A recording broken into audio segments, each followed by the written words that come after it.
Liam Griffin was on the show last night with some incredibly strong stuff about the life of club players in the GAA. Have a listen. There's a lot of stuff out there still detailed to be confirmed between Fáilte Ireland and the powers that be on the health side. And I suppose the one big imponderable is the 1 metre or the 2 metres. That's going to make a massive difference to an awful lot of operators, particularly medium to smaller sized operators, and to everybody, to be fair. So if it becomes 1 metre, I'm not advocating for that. I think it's up to these people to make the call. They've got the call right so far.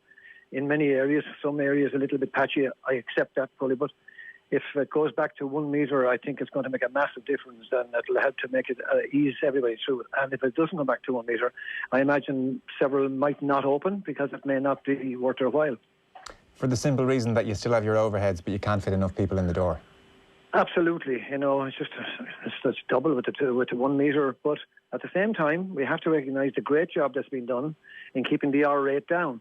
And I know there's anomalies and things that happened, and it's been tough on so many families, and I understand all that. But to be fair, self-interest is one thing, but I think taking responsibility is another, because we've got staff of our own to come in, and we've got customers to come in, and we want to have it safe, and we don't want to be taking any risks. And I think they've earned the right to set the rules, and they got the R rate down as well as they did. Well, they know more than me and you is the point, I suppose. Exactly. Where has it left you and the business and your staff, Liam? Sorry? Where has this whole saga left you and the business and your employees? Well, you can imagine we're closed down with a lot of expenses still going out the door, and no income for over 3 months and heading into the summer season. And to be fair, we weren't supposed to open until early August, which was going to be a disaster. But I think, in fairness to Tony Hoolan, some of this stuff was set out longer term in the hope that they could do it shorter, and thankfully they can. So it's made a massive difference to come back to the end of June. It made a massive difference to everybody, because it does make a good summer a possibility. Now, I don't think it'll be anything like other summers, because it's going to be slow to get off the ground. Until this lifts, Joe, until all of this, until I find an antidote or for whatever, until all this lifts, nothing's going to go back to normal, in my view. The reason we asked you on, you've obviously been involved with the CPA for some time now. I was just checking there. I couldn't quite remember when it came into formation. 3 years ago. 3 years ago. Yeah, 4 years ago. Is it 4? 4 years ago in January. A player, I think the best way to visualise this is a player of 27 will be 32 before he sees a single change. That's going to impact him as an ordinary club player. And quite frankly, that's just not good enough, despite the fact they've done great work in recent days, but that's not fair, and that's gone on for many, many years. Yeah. Can you sum up the last, say, 4 or 5 years and what's gone on? Because I lose track. We hear you're in a task force, and then you're not in a task force, and then, you're being recognised at Congress and then not being recognised, and you're in for talks, and then we hear, well, maybe the talks are only a bit of a facade. The simple question for somebody who's kind of casually following this, be they of the GAA or not, what has actually happened over the last 4 years on this front?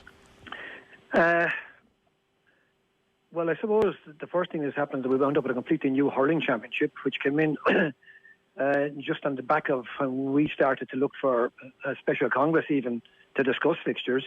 And when they suddenly found that the Super 8s were coming in and that nothing was done for hurling, all of a sudden there was a hurling conference held, an extraordinary conference held or convention held in hurling, and hurling then changed its format. So we've had more incremental change and not more incremental change. So the bottom line is that the committee was set up, and we were asked on the committee. We were asked as well. We asked as well for recognition of the club players, and that was, I think, we're the only people in the world that managed to get ourselves 15% of the vote, and were absolutely slaughtered in terms of recognition. And then we came back for transparency. We're definitely the only sporting organisation in the world that voted down transparency at that next meeting. So, yeah, can you explain that to me, actually? Because I remember reading that at the time. So when you said you asked for transparency. I'm not able to explain it to you, right? But what were you looking for when you said transparency, Liam? What did you mean by transparency? What aspect is not transparent? Looking for transparency in all of the workings behind the scenes, and how it works and what the system works like, that it's just clearly open. And we brought in 8 motions after that, which were well written, and only one of them got through all of Congress, because by the time they got to county boards, they were either ruled out of order, or they brought in a rule beforehand that registered them and ruled them out of order. And look, it's water under the bridge, to be honest with you, but we didn't make major progress. But at the same time, we have managed to try and stay with the process as best we could. And Eddie O'Sullivan was appointed as chairman of the task force, and we were given a position on the task force. And we put a lot of effort in there. I think we were the only group that presented them with a set of fixtures bound and done and all put together. And don't forget, we're 100% volunteers. We don't take a penny for doing anything. So we had put all that together. It was all well worked out. Hundreds of man hours went into it. And it was put on the table, but it was never debated at the table, to the best of my knowledge. And maybe to stand corrected on that. And when we asked for a vote on the final 5, there was 5 options on the table eventually. And we came up with what we thought was a very good option, whereby you could play your provincials if you just rejig the provincials on the basis that you actually could call it provincials, but you would actually swap counties into other areas to put a more balance onto it. 4/8 being 32, and you'd do it from there and break those into 2 4s, and you'd actually earn your place every year for the Sam Maguire. Everybody could play for the Sam Maguire, or then you'd move into a second division. That was for football, and the hurling would roughly stay the same. So without going through all that in great detail, it was a very good plan, and we asked for a vote. And the chairman said, no, this was a consensus situation. Well, now, we weren't consenting, so therefore, our chairman said, look, well, we're not participating in that because we're not going to vote against ourselves, and that's what happened. Now, there's no fallout and there's no major row, but we're still trying to work our way through it. And I have to say that what's happened now, and we'll come back to that in a second, in terms of what's coming forward, yes, we're happy enough with that. But what we're asking, or what we would hope for in good faith, is that we would use the time that we now have and the change that's been foisted upon us to sit back again and say, right, let's get a proper system in place. Everybody knows in the GAA that the fixtures plan is not working, and it doesn't work well at all for club players, and every single player is a club player. So all we're saying is, let's be reasonable, let's look at this, and let's go look back to the table. We've got a bit of time, and get something ready for next year's Congress in 2021. Don't defer it again, because that player I told you is going to be 32. He's going to be 34 before we get something happening like. So is that fair to a player of 27 years of age, who all the rest of his career, from 27 to 34, nothing ever changed, and he got no improvement in his conditions? And I think that's not fair. And the other thing is, all we need is a calendar, and a man and his wife and his family are entitled to know when they're playing and what system they're playing under. And it's not transparent at the moment because everything depends on the fallout from the championship, who wins or who loses. That's what it all depends upon. And it's referred back to the county boards as being responsible for doing the fixtures, and that's true. But they have to do within the confines of an already overhanging fixture of all the inter-county matches. So therefore, nobody knows exactly when they can start. And that can be worked through. Now, if you read Paul Rouse's book, which is a brilliant book called The Hurlers, you will see the county committees were set up to establish way back, because there was a lot of unrest at the start because there was club championships and it wasn't working well. So they set back up county committees. But that structure hasn't changed. As I spoke to Paul Rouse, and it's not changed. It's county boards, but it's the county committee. But you can't just abdicate responsibility. We have a duty to oversee the entire playing process, not just for inter-county, but we are club-based. And it's good that that's recognised in what's happening just coming down the tracks. And so are we still basically at a point where January, February, March, when the weather is rubbish, the club player will get a bit of action? And even within that, January just gone, Donegal withdrew from the McKenna Cup, third level games clashed with under 20 games and inter-county games. The thing's a bit of a mess still, but you get a bit, if you're a club player, you get a bit of action January, February, March, maybe April is club month. And then it's all bets are off during the summer months, depending on how the county goes. Effectively no football. Is that still the lot of the club player around the country? That is still the lot of the club player currently. But look, we are where we are now, and what's happened, we haven't fallen out with anybody. And in fact, we've shown good respect to everybody. We didn't behave irrationally, and we weren't trying to cause strikes or anything like that. We wanted by debate. Now, I will tell you straight, that we have a history of all that has happened with us and with the GAA, and we are proud to stand over every single word and syllable that we've ever been involved in. And we've recorded it all, obviously. Now, why wouldn't we? And we can present that to anybody who wants to see it and say, have we been reasonable or unreasonable? I would say we've been more than reasonable, but we're asking that, hey, you know there's a problem. Fitzgibbon, you've got, all of the various colleges, you've got the Walsh Cup, you've got the matches to play for a player's injury fund.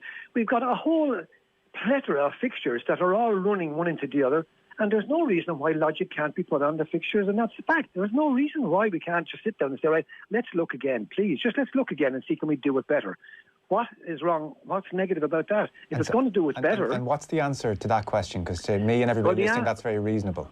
Well, the answer to that question is we had the meeting. They haven't put forward the proposals that they brought to the last committee meeting, which was before Christmas, when the GPA or CPA made their point. Look, we can't sit here and be complicit. We're not prepared. We're not. It's not a consensus operation. We're not consenting to this, so therefore we can't sit here. Since that date, it didn't get to Congress, and it was transferred, and then it was supposed to be maybe a special Congress again at the end of the year. So really we are where we are, and they have some plans before them which they haven't put back to Congress. But we're saying, folks, can we just please settle down, look at this, and come up with a fair system for everybody? And I keep saying, the man of 27 is aging. Why should he have to age in a place that hasn't changed? It's not fair to him. And for a man who's married and his wife is paying the mortgage and got kids and they want to know when they're going on holidays, it's not fair to him. It's not fair to the inter-county player because he's been pulled and dragged. That we need a calendar of events, and they have it in every sport in the world, and I don't see why we can't do it. And there's a fantastic rule in rugby, I think it's 9.7 or 7.9, where it shows how they lay out all of their fixtures, and nothing wrong with having a look at that, because we've had a look at that. Even the NFL, we've looked at 32 teams, how to play it. It's down to logic. And if we're stone mad, sure they can write it off. But if they'd look at it in a fair manner and say, yes, we recognise there's a problem, and this is how we can try and address it. We've had to address the COVID because we were forced to, and that's where we are. So look, come on, let's just sit down and try and get it resolved. And we're all GA people who have spent a long time.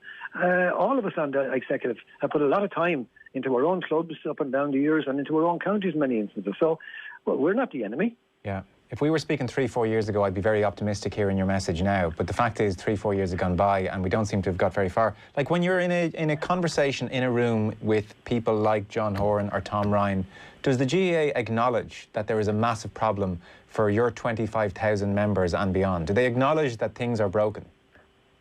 Not in so many words, no, not in so many words. They say they will keep referring you back. Like, for example, we started up first, they told us, you're not recognised, you've got to go to Congress to be recognised. Yeah. So we went to Congress, and I'd stand up and ask to recognise this, and maybe with me, put them off. But anyway, we were slaughtered. So that was the decision of Congress. So therefore, I suppose, you were right off. You don't count, you couldn't even get recognised. But at the same time, the GPA are recognised, and I have no issue with the GPA being recognised as such. They did that way before us. We wanted to come in and just say, let's do it, and they told us to come about it that way, so we tried. It didn't work. And then when that happened, it put us behind the 8 ball, but they still talk to us, to be fair to them. So I suppose if they're talking to us, they recognise that there's a problem. But the willingness to do it, we're caught up in our own web of structures within the organisation. There's a web of structures that have to be gone through, that in fairness, and I'm saying this not to be a smart aleck, and I don't want to come across, I don't think, in my honest opinion, that those systems are fit for purpose in this day and age. And while we just want to fix the fixtures, out of the fixtures comes a lot of anomalies that you will see will have to arise, and they should be fixed as well. But it'll be a knock-on effect to fix a lot of other things. And if they say the association is absolutely perfect, well, that's not the way it reflects for a club player. That's not the way it reflects for a club. And by the way, this has been said by themselves in the final report of 2015 by Pádraig Duffy. He said, we can no longer avoid the idea that we're doing it well. We need to listen, and those who are naysayers should come up with solutions themselves. Read it and said, right, there you go, we try. And then it was a cold house for us when we went in there, and that's disappointing. But they recognised it themselves. It's been recognised back into the early 2000s. It was recognised just in 2002, was recognised in the 90s. So and it incrementally got worse in the meantime. And that's not fair to the club player. And don't forget, they are 98% of all the players. So look at, hey, just give them a break and see, can we do it right? And if we go into a room and everybody sits down and say, you know what, there's really no answer to all this. Well, not a good answer, but maybe there is no answer to all this.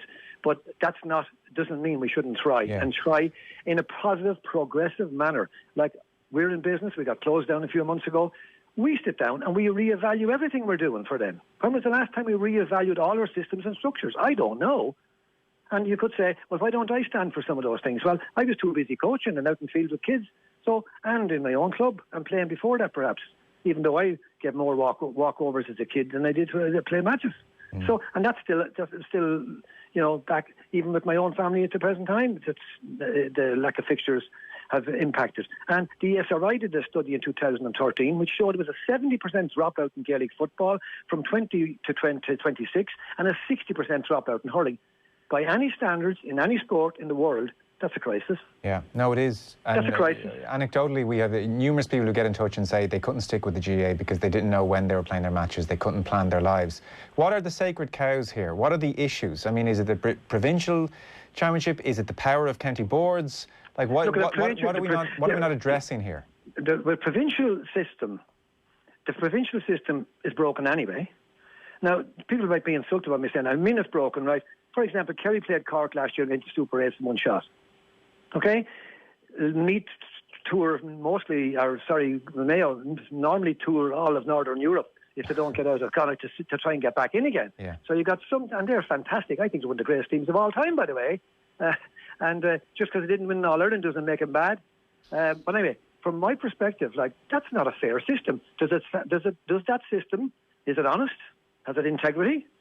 And is it transparent? It's absolutely not. So the provincial system locks us into a system that we're taking as right. So what we've said, the simple solution, divide the country and divide it up into 4/8. Let it be called the Leinster. Let it be called Leinster. Just for the sake of administration purposes, it can stay as Leinster and you can do all your financials as you did before. All you need is a good accountant to get a mean average over 5 years and you can work out your finance. Not a big issue. And put all of the teams together, break them into 2 4s, and you can start right from that with 2 4s in those groups of 8 and work your way through promotion, relegation, Sam Maguire and the All-Ireland Championships. And there would be a B Championship as well.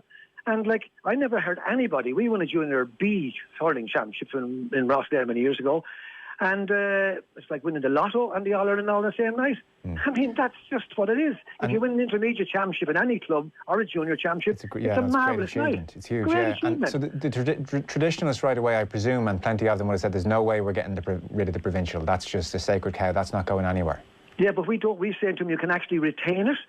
But and for administrative purposes, you can stay with what is existing, the provincial championship, keep your provincial presidents and chairmen and whatever you want. But for the sake of playing, administrators shouldn't dictate how it always gets played because of their structure. The game should be structured in a fair and an honest way, and the administrator should fit the system. And we're offering a way you can fit the system without doing a thing, except you need a good accountant to say, right, this is what you got over the last 5 years. That's your mean average. And we divide the gates accordingly on a proportional basis based on what was there before. It's simple.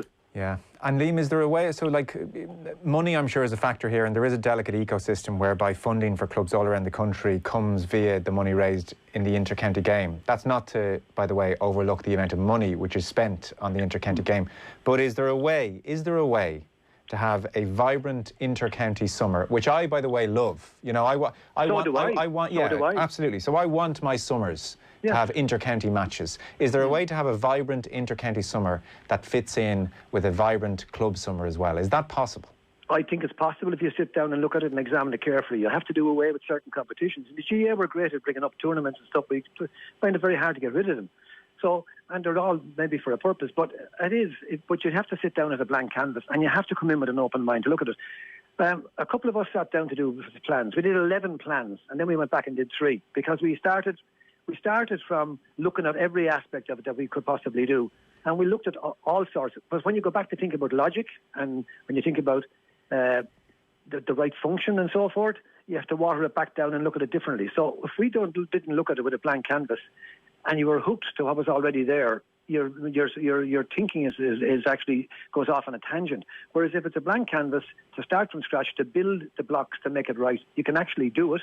It may not be absolutely perfect, but it's going to be a hell of a lot better than what's there. Now, you must understand that the playing population has changed completely in the last number of years.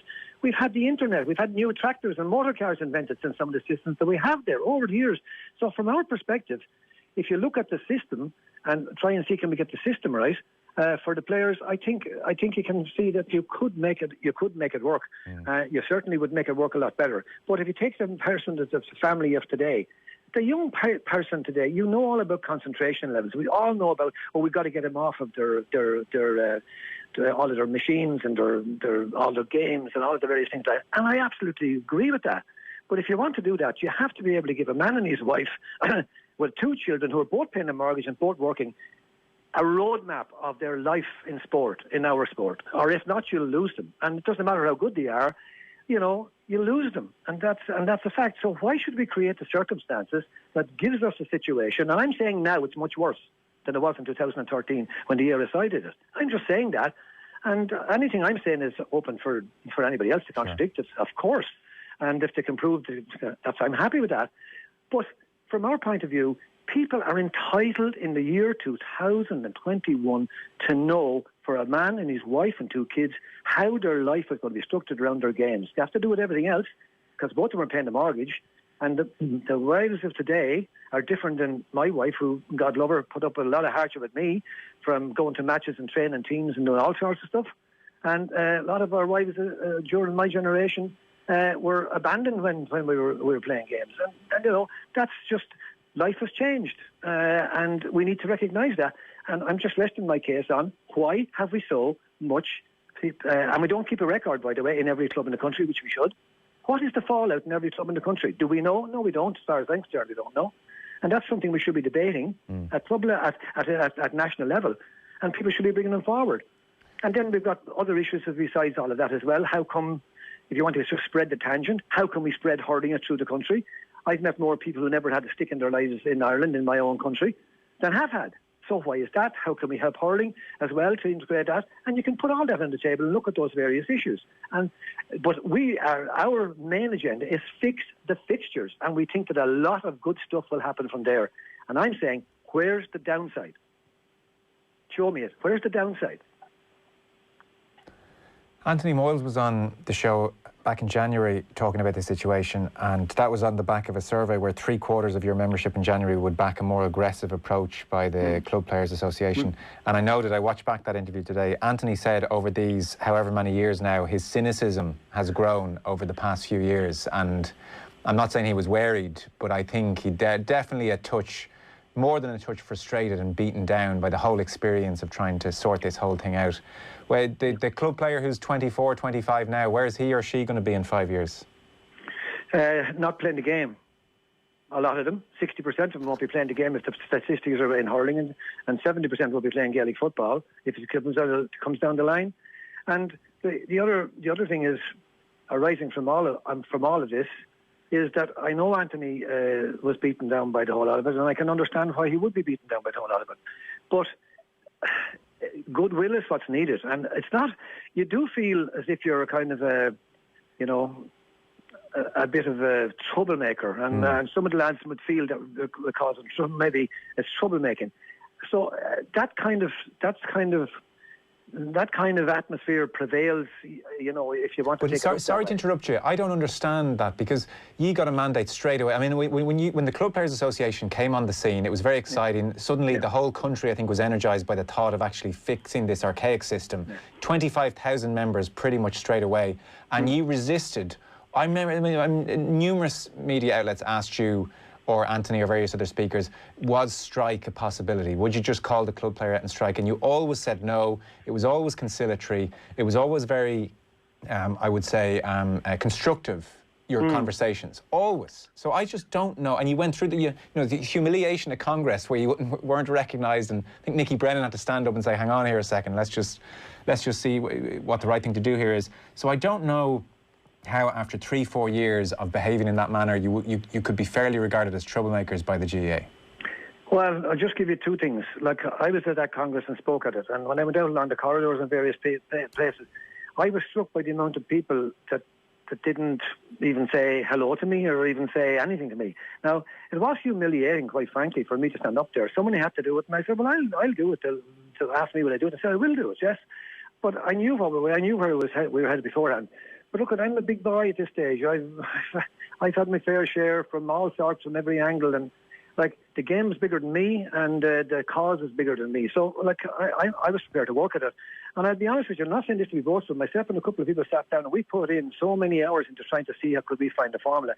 To have it not even looked at and examined is really, really, disappointing. That no one can go back to you and say, I disagree with this, and I don't think that will work. And if someone tears us under, you'd love to see it. But that didn't happen. Well, I'll tell you the biggest problem we have in the GAA, and this is not recognised. Apathy is the biggest problem you have in the GAA. Apathy. And it's a growing apathy, right? People will not stay around forever waiting for you to give them what they want or to give them some semblance of it. And that doesn't mean they're spoiled brats. Yeah. They're just looking for a programme of games, for Christ's sake. Off the ball.